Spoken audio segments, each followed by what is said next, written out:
निराकार प्रभु के साकार स्वरूप साईं बाबा ने अपने बाल्यकाल की शिक्षा समाप्त की, तब इस बालक को बुक्कपट्टनम भेजना ही उचित होगा, ऐसा उनके शिक्षकों ने निर्णय किया।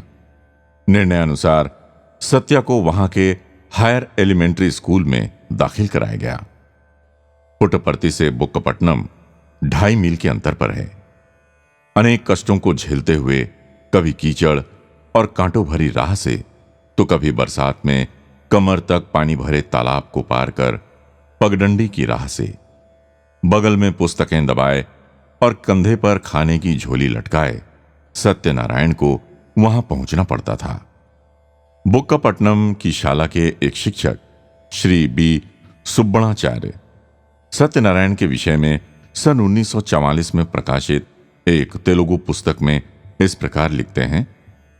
सत्यनारायण 8वीं कक्षा में मेरा विद्यार्थी था। अपने सादे वस्त्रों के समान ही सरल स्वभाव का, आडंबरहीन, सत्यनिष्ठ और बड़ों का आदर करने वाला बालक था। आडंबरहीन।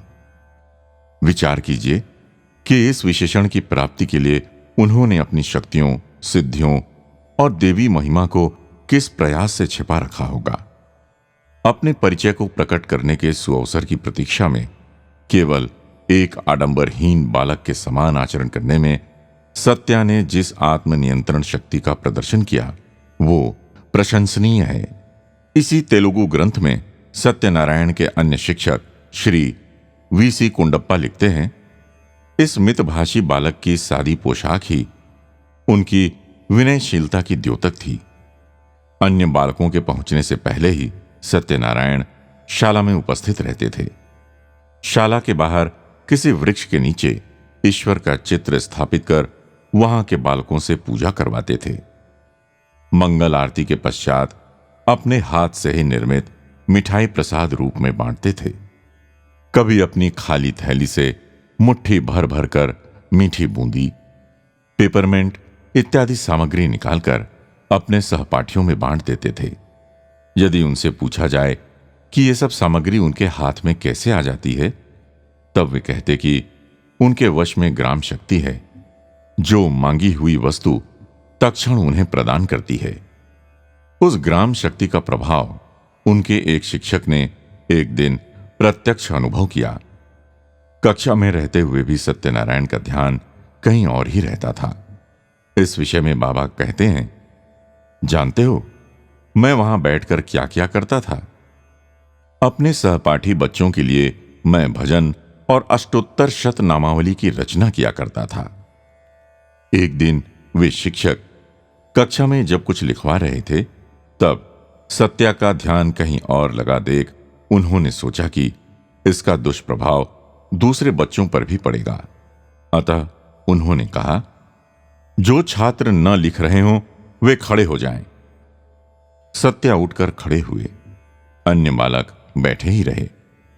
न लिखने का कारण पूछने पर सत्या ने उत्तर दिया, गुरुजी, मुझे पढ़ने या लिखने की किंचित भी आवश्यकता नहीं है। लिखाए गए विषय पर किसी भी प्रश्न का मैं यथा योग्य उत्तर दे सकता हूं, फिर और क्या चाहिए? शिक्षक महोदय को शायद अपने सम्मान व अहम को ठेस पहुंचने सा लगा होगा। अतः उन्होंने सत्या को आज्ञा दी, शाला की अंतिम घंटी होने तक बेंच पर ही खड़े रहो। प्रत्युत्तर न देकर सत्या बेंच पर खड़े हो गए। कक्षा में पाठ पुनः आरंभ हुआ, किंतु अपने प्रिय गुरु को बेंच पर खड़ा देखकर सब सहपाठी व्यथित हो उठे। सबके मुख पर उदासी छा गई। घंटी द्वारा समय समाप्ति की सूचना मिलते ही सब छात्रों ने चैन की सांस ली। अगला विषय पढ़ाने के लिए श्री महबूब साहब नामक शिक्षक ने कक्षा में प्रवेश किया। सचमुच वे पवित्रात्मा थे। उनके विषय में ऐसा बाबा कहा करते। अंग्रेजी भाषा पढ़ाने में वे अत्यंत प्रवीण थे। उनकी शिक्षण प्रणाली इतनी सरल और सरस थी कि लड़कों का भाषा ज्ञान थोड़े ही समय में परिपक्व हो जाता था। सत्या उनके प्रिय शिष्य थे। ये महबूब खान उस फकीर की याद दिलाते हैं जिन्होंने शिरडी बाबा का बचपन में पालन पोषण किया था। सत्या कहीं भी हों, उनका पता लगाकर वे उनको अपने घर ले जाते और अनेक खाद्य पदार्थ खाने का आग्रह करते। देखो भाई सत्या, ये सब चीजें घर धुलवाने के बाद ही शुद्ध बर्तनों में विशेष रूप से तैयार की गई हैं। मांसाहार बनाने के बर्तन उपयोग में नहीं लाए गए हैं। जब तक तुम नहीं खाओगे, मैं भी नहीं खाऊंगा। सत्या को सामने खड़ा करके उसके मुखारविंद का अवलोकन करने में उन्हें परम आनंद का अनुभव होता था। सत्या के बालों से खेलते हुए वे स्वतः ही कहते, सत्या, तुम अद्वितीय बालक हो। तुम्हारे द्वारा लाखों मनुष्यों को मुक्ति प्राप्त होगी।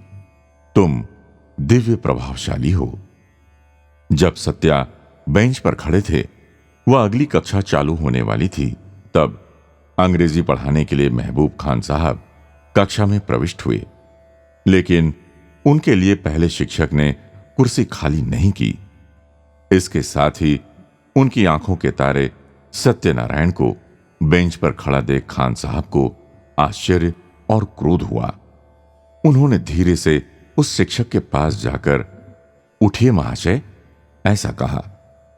तब वे शिक्षक महबूब खान के सिर को अपनी ओर झुकाकर उनके कान में कहने लगे, उठ नहीं सकता खान साहब, मैं उठता हूं तो कुर्सी भी मेरे साथ उठाती है, चिपक गई है। उनकी इस बात को तेज कान वाले कुछ विद्यार्थियों ने सुन लिया। उनमें से एक लड़के ने निर्भय होकर कहा, गुरुजी, बेंच पर खड़े सत्यनारायण को नीचे उतरने के लिए कहिए, तभी आप चिपकी हुई कुर्सी से मुक्त हो सकेंगे। तब महबूब खान साहब ने भी पूछा, हां साहब, सबको छोड़कर आप इसे ही क्यों अपमानित कर रहे हैं? तब उस शिक्षक ने कहा कि अरे भाई, नीचे उतर जाओ, तुमको खड़े होने का दंड देना ही मेरी भूल थी। सत्या के नीचे उतरते ही शिक्षक का कुर्सी से उठना संभव हो सका। एक बार बाबा से श्री कस्तूरी जी ने पूछा कि आपने ऐसा क्यों किया स्वामी? क्या आप उस शिक्षक पर कुपित थे? क्या यह आपके क्रोध का ही परिणाम था कि कुर्सी शिक्षक से चिपक गई? तब उन्होंने उत्तर दिया, छी छी, क्रोध की भावना मुझ में है ही नहीं। मैं क्या हूं और कौन हूं, इसका थोड़ा सा परिचय देने का और आगे की जाने वाली घोषणा की भूमिका रचाने का ही मेरा उद्देश्य था। शाला में तथा अन्यत्र कई महीनों तक इस घटना की चर्चा होती रही। इस प्रकार स्वामी ने अपने दिव्यत्व की पहचान कराने के लिए यह लीला रची।